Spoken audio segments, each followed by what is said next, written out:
Knock him out the box, Rick. Knock him out, Rick. Knock him out the box. You played a impactful role for all of us for sure. And I mean, like I said, that's just my piece. You know, I'm grateful, like I said, to share my story. And, you know, I'm unashamed. I'm unapologetic about, you know, me being who I am. And, you know, I'm free, you know. Yes, I don't have the limits. Well, you were a big influence on me, like I said before, man. Like the way you think, the just your attitude, your positivity, your how you embrace life and like wear crazy ass fucking jackets and like seriously, like to be able to express yourself unapologetically. Like when I first met you, it was at that like speakeasy thing and you were wearing that crazy Panther jacket, right? Black Panther jacket. That jacket is so hard. Right? That you like painted and shit. And I never saw anything like that before. Facts. And you weren't just wearing that, you were wearing like a crazy hat too. And I had the hat with the tassels. Oh yeah, like, so he seen me the first day at Love, what was it, 632 or Tony's spot in Mid City. And I was telling Josh earlier, like, you know, I walked in. I mean, most people who know me, they see me in that attire all the time and they know that's me. It's not like a costume or anything like that. It's really just how I dress. And, you know, I mean, it's definitely catches you off guard if you never met a person like that. You're like, this? What? Like, is he really out the house with that? But then, you know, but then we talked. Yeah. And then it's also the vibe you get. And there's a lot of people I met that night, but I mean, me and you really stayed close. I mean, I met your other partners. Yeah. I can't remember their names. Kirk and Brad. Yeah, but I remember Kirk and Brad. We talked about, you know, so much about the comic world and film world. Yeah, you and Brad connected on the comic book stuff. It was and really all that, like an instant connection. But then I met Rick, and he gave me his card, and then I just remember I was like, "Yo, let me follow up." With this. And then we hung out a few times, and then we ended up doing 3 or 4 events together. Yeah, like in downtown. You guys were at some of them with like other artists, Lil Fresh Sam, other up and coming artists and models. And we had like special needs, you know, organizations come out and Kennedy. Shout out to Kennedy. The Kennedy Jean.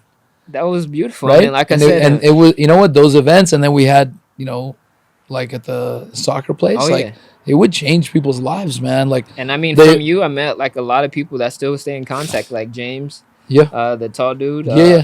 Still, like, he supports Big game me. James. Yeah. He's buys badass, art man. from me all the time. He's a philosopher. Like, we're like dope. philosophers, man. This is like right? Like, we like to talk about life and perspective and like trying to solve, you know, for things and make things better and continue tweaking because the game's better, man. When you know what I mean? If I can make my game, my playing better, then why not? If it's better for me, if it makes my game better and I get more of what I want, whatever that is, pick your goal. And it doesn't mean you're going to get to it, but just try to, I mean, I'd rather play at 70% than at 30%. That's all. I'm not going to get to 100%. I know that. It's just the more I focus on something, I can solve it. And then I notice that. It just takes time, man. Yeah. Time. And you know what? Sometimes people will never solve it. Like, you may have issues that you never solve. It's just the way it is. You may be born with something that is just, you know, you can't control what the game gives you. Yeah. Right? You just control the player. You got the controller in your hand. And that goes back to the puzzle. I mean, you know, but you can't control the pieces that you get, you know? Right. I mean, you might get a messed up piece that doesn't really go with the pieces that you have. But I mean, as you come in contact with multiple people and things like that, you can kind of trade different pieces. Like, hey, I think you have a piece that I have. Right. And I think we can actually help each other solve this puzzle if we exchange the pieces. And most of it is up here, man. Yeah. Most of it is mindset because you see people that are like, that have no limbs fucking climbing Mount Everest. So like, obviously they're not superheroes. They just said, you know what? I'm just going to fucking solve no matter what. Like the way Steve Jobs and Elon Musk go, I'm going to fucking have a rocket ship fucking company. What? Who the fuck has a? Nobody has a rocket That ship was, company. like, the biggest, So- like, boom, like, Yeah, so he just the doesn't. box like that. They don't have a box. Yeah. Steve Jobs said that in an interview. No He's limits. like, No limits. he goes, I realized when I was 14, this is a game, and there is no box, There isn't a box. and I can kind of like push and pull the universe how I want in a way, and just solve for whatever it is that I want. Yeah. And you may not get it right away, but if you keep trying to solve, usually you figure it out. Yeah, you're gonna get closer. But it doesn't mean everyone's going to be Steve Jobs, man. Like, not everyone is born with Steve Jobs's like abilities. Maybe he has a higher IQ than some people. The point is, accept your player for exactly the way it is, because you can't fucking control that. And you didn't. You had nothing to do with the shit that you got. Yeah. And your genetics and the environment and the genetics that you were born with determined everything, right? You didn't get to choose your brain. You didn't get to choose your parents. Nothing. You could have been born. I could have been born in fucking some village in South America and starved to death. Is that my fault? Like, no. Like, you know, so it's like, and then a domino effect happens and you don't even remember shit till you're 4 years old. Mm-hmm. So it's really like, it really isn't your fault. Whatever you are right now, whatever you have, whatever you don't have, is not really your fault. Even if you have a lot, it's kind of not your fault, dude. I mean, You got there's lucky. beauty in the You struggle. got lucky. You got a good brain and probably a good situation. Yeah. Now, it doesn't mean you should feel, bad about it. Just know that, it's not your fault. You got born with all 10s across the board, and it's not the person born with 1s across the board. It's not their fault. So don't judge. Just take what you got and make the most of it, man. Yeah. That's all you can do. You know what I mean? And try to change the game too while you're at it, but don't complain. Like, the game right now is it.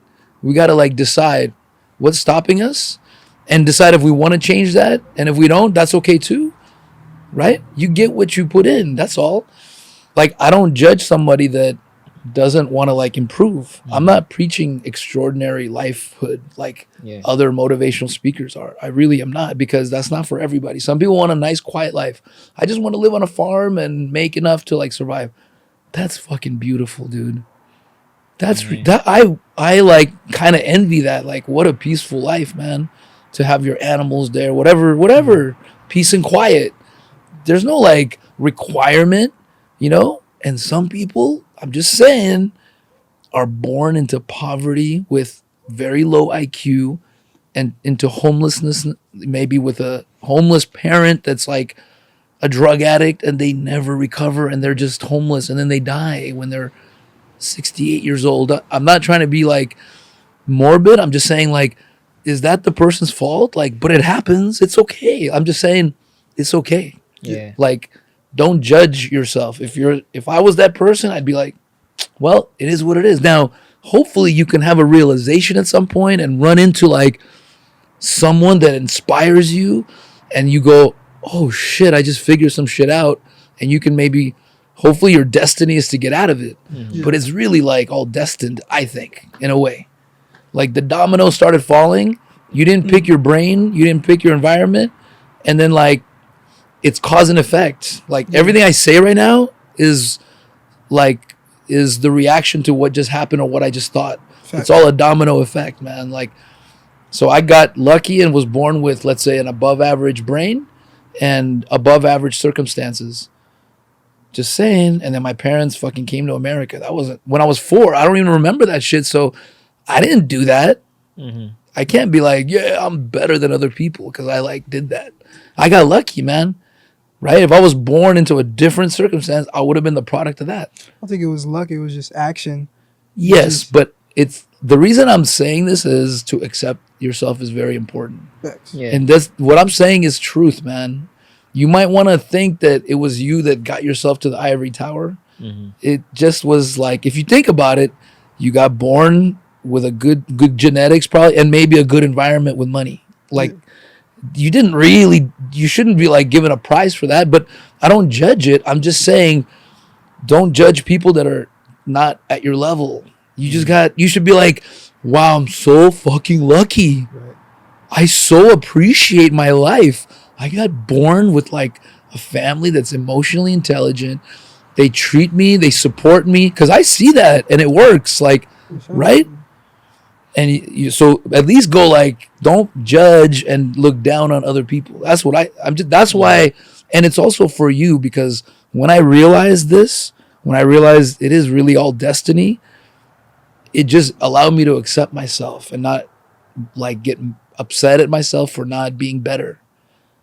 But then I would go, okay, now I'm going to, hopefully my destiny is to like do some shit about it. Because I know if I take action, good shit's going to happen.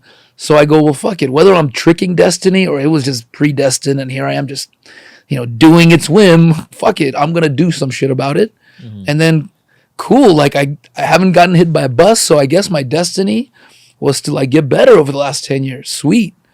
I feel that. But I'm not judging myself if I don't do it. If I fail, I'll say, I guess I was too fucked up to make it. It's okay. It's okay. See, but I feel that, I mean, no matter what, like our dreams and stuff like that and what we want to go after, because I feel like at the end of the day, we do live in a world of free will. I feel like the universe will, or the higher power, God, whatever the case may be, whatever you believe in, I feel like they give us these talents and everything, but it's up to us to fulfill that, whatever that is. But of course, we live in the world of free will, so you can either go left or right. You know what I mean? Okay. So all I'm saying is this, man. And I've talked to some people about this. If you want to dive in, I'm glad to. Let's dive. No, because like when you follow the logic of the destiny argument, it's hard to argue like those two facts, right? Because what made you, Paris? How did you get to this point? Two things, two ingredients: genetics, right? And the environment you were thrust into from the womb, correct? Boy, dude got good genetics. Right. That's what I'm saying. Use what your mama gave you, right? Factuals. But I'm saying like those are the two ingredients that sort of set you on your path, this domino effect of life, right? Yeah. Like if you were born with worse looking, with a not as smart, not as intelligent, you're a very, by the way, Paris, you're very fucking lucky, man. Yeah. I'm just going to say for the record, you were born with an extremely attractive face. You're extremely intelligent. You're a philosopher. You actually got something to say. So like you're lucky. You could have been born not that smart and, not that good looking, or the propensity to eat a lot of chocolate and just not, you could have had a lot of disadvantages in your life that you don't have. Yeah. Right. But that's kind of like, you got lucky, man. That's not you. You didn't get to choose. Nobody said, all right, Paris, which of these features you want? Like two people had sex, right? Just like for me. I'm not trying to downplay, your fermentation process. I'm just saying like two people had sex. You didn't get to choose that, right? And then you were thrust into an environment. Again, you didn't get to have a multiple choice. Like, do you want the suburbs or urban or like you get thrust into some shit and then you're just fucking the subject of your situation for like 3 or 4 years. Like you could be stomped to death and you couldn't do shit about it. Like it's not on you. You had nothing to do with it at all. And by the time you get to 4, at that point, you're kind of a domino effect of events. You already got set on your path. Now, to your point, what about free will? So should you just go, well, nothing matters. It's all predestined. And you know what? There is like a chicken and egg question there. Yeah. But I don't think I can deny that it's sort of you're predestined. It's not on you.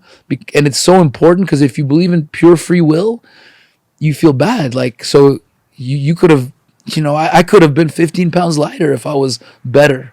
So now I got to feel bad about myself because it's free will and I wasn't able to make the right decisions. But the truth is, if I was better off, it's because I got thrust into a better environment with a better brain. I have issues because I was abused, let's say. It's not an excuse, right? Because then my free will part of the brain takes over and goes, okay, I'm here right now, okay? It's not my fault that I'm 15 pounds heavier than I want to be.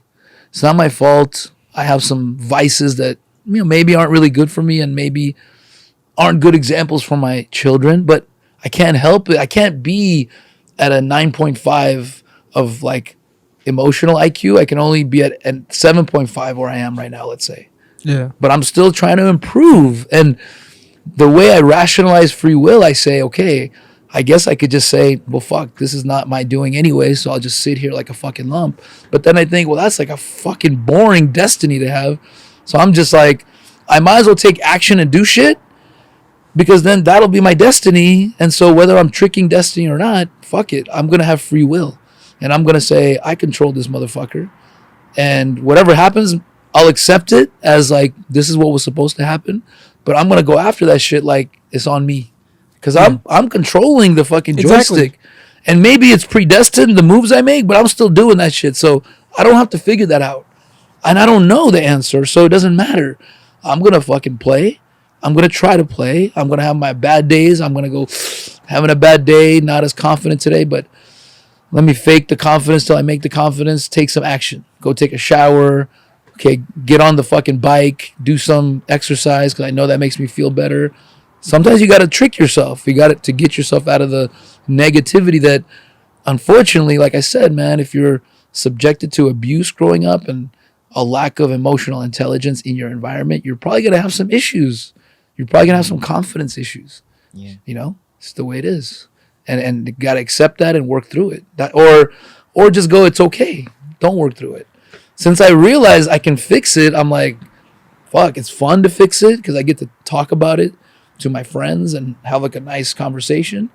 And I'm like figuring shit out as I go. Oh, I can eat. That's better for me to eat. All right, I like how that tastes. All right, I'm going to eat that. Oh, I just over the last year lost another 5 pounds, let's say. And that's what I did with my health. Very gradual. You was on it.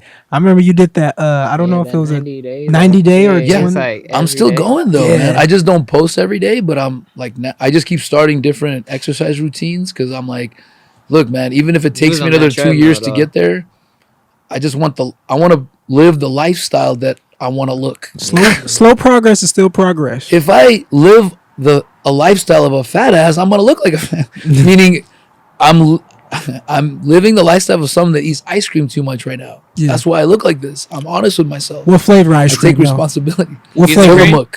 Tillamook. Tillamook. If you have not had Tillamook, I've had no Tillamook. It's a brand. I like. You know what about this show? I'm not taking sponsors. He's about to. I'm making sponsors. Like I'll talk about only brands I like, Phree Art. And if they come to me and say if they want to send me some free Tillamook ice cream, I will unpackage it right here on the show, and we'll have a little bite. Because I told Paris earlier, I want to get to my 200-pound. I'm a big guy. Don't judge me. I'm like 215, 213 now. Trying to get to 200. Nice round, not skinny. Just I feel good with that number. I feel like I'd be like feeling good about myself, right? Yeah. I'm not trying to be, too skinny. It's too much work. Saying? I'm skinny. What you saying? It's too much work. Yeah, what you saying? I like to eat ice cream, but I'm trying to do it. I'm about $1.50. Oh God, I'm like at least like 140. Like at least at least. That's youth and metabolism, man. My ID say 150 though, so I gotta let them know. You the ID, yeah, baby, I'm 150. I'm just warning you. I'm warning you right now. Continue improving on your health and nutrition and exercise because when you get to my age, it's gonna slow down, dude. Yeah, you got to cut that ice cream intake. I'm 30 and I'm still the same size as high school. So, me too, dude. I know. I thought I'd be like ripped by now, like doing all these workouts. Which is crazy is that like he used to be like the same size as me, but like football took over and he just really got on his stuff and like he got a little size, like a little linebacker right now. No, you look like I was swole under this sweater. Don't even try me. You see this Nike sweater? No, you look like a tiny Mike linebacker. Yo, boy. I mean, I'll say we've all had some kind of journey with Rick, whether it's good, bad, ugly. We've all kind of had some kind of lived experience that has shaped us to be the people that we are now. Yeah.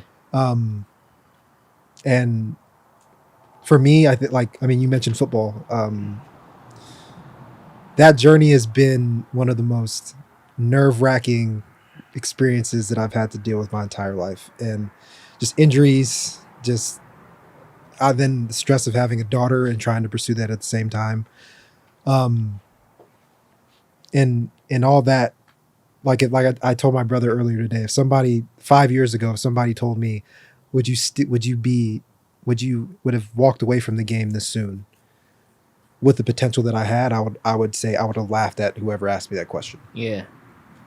But I think with growth, and I think the intention of trying to grow comes with surrendering. And I think we all, as humans, we all have a tendency to think we have control over things that we probably don't have control over. But the comfort and security of control makes us feel like we have control. But in my experiences with football, or just outside of life, lived experiences, you have control when you don't. Mm-hmm. And I like that. Everything outside of that doesn't really matter, because if you're going to control it, there's nothing that's going to come from trying to control something that is supposed to allow itself to be what it's supposed to be anyway. And with my even with my journey with training, trying to come back and play, training with Cody, that when I came back, he was like, "Lundy, you seem so different. Like, you don't seem like you're trying to force yourself to put this pressure to make it." And I was just like, honestly, I'm just glad to be back. 6-7 months before that, I couldn't walk because I had a back surgery. And when you're forced, just the simplest act of walking, to not be able to go take a piss or take a shit because you can't walk, that really shifts your perspective. If you pay attention enough, that tells you hey, even though you can't get up right now, you can't control what you're trying to control. Just let it be what it is. Yeah. And I always told myself, walking away from the game, when you know. And I can honestly say with that experience, I still haven't processed it yet because it still doesn't seem real, but surrendering to the fact that I can't do it anymore has allowed me to give myself grace and patience with myself in other things, and not trying to control other things. Exactly, man. That's what I'm saying. You got to accept.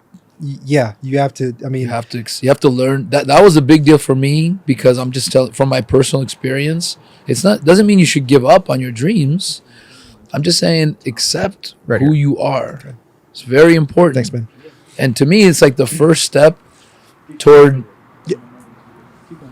To me, it's the first step toward recovery, or not recovery. I think drug addict recovery, really improvement. Yeah. If you want to improve yourself, you shouldn't start by necessarily criticizing. You should start by saying, you know what, it's okay.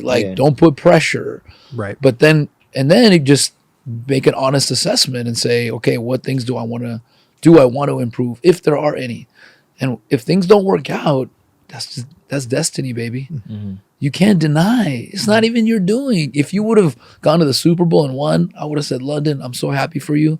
But I would have said, you got lucky, baby. Things worked out for you. Oh, yeah. It doesn't always work out. You got to be, it's good to be empathetic toward people that it doesn't work out for. It doesn't mean you have to go help everybody. Yeah. But it's okay to be empathetic and go, hey, man, I'm lucky. Appreciate that you're lucky.